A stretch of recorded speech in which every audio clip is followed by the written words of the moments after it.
انسان اکثر ان لوگوں کو ڈھونڈتا ہے جن سے وہ محبت کرتا ہے اور ان لوگوں سے باخبر رہتا ہے جو اس سے محبت کرتے ہیں۔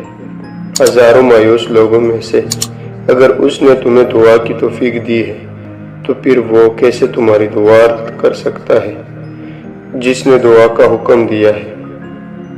تمہاری ساری پریشانیاں تمہارے خواہش کی وجہ سے ہے۔ خواہشیں چھوڑ دو، تمہیں سکون مل جائے گا۔ اپنی ضروریات کے لیے دوسروں کی طرف مت دیکھو۔ جس نے تمہیں پیدا کیا وہ تمہاری ضروریات بھی پوری کرے گا۔ ایک موم بتی دوسری موم بتی کو روشن کرتے ہوئے کبھی اپنی روشنی نہیں کھو دیتی۔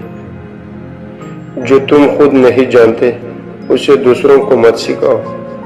شکر کو چادر کی طرح پہنو، یہ تمہاری زندگی کے ہر کونے کو چھپا لے گا۔ خواہشوں کے علاوہ دنیا کے باقی لوگ بچوں کی مانند ہیں جو دنیا کے کھیل میں مگن ہیں۔ اللہ جب کسی بندے سے ناراض ہوتا ہے تو اسے پاکیزہ لوگوں کی ایک جوئی میں مشغول کر دیتا ہے۔ اتنا جھوٹ مت بولو کہ لوگوں کا تمہارے سچ سے بھی اعتبار اٹھ جائے۔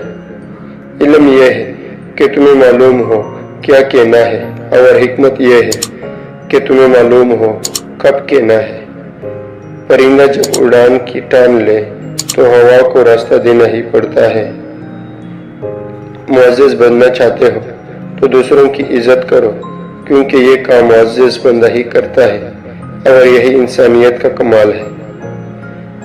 زندگی میں دو لوگوں سے ہمیشہ دور رہنا، ایک مغرور اور دوسرا مصروف، کیونکہ مصروف اپنی مرضی سے بات کرتا ہے اور مغرور اپنی مطلب سے۔ جو حد سے زیادہ پیار کرتا ہے وہ حد سے زیادہ نفرت بھی کر سکتا ہے، کیونکہ شیشہ جب ٹوٹتا ہے تو وہ خطرناک ہتھیار بن جاتا ہے۔ دو چیزوں کی ضد کرنے والا مرد عورت سے سچی محبت کرتا ہے، وقت نہ دینے پر لڑنے والا مرد، نظر انداز کرنے پر ناراض ہونے والا مرد۔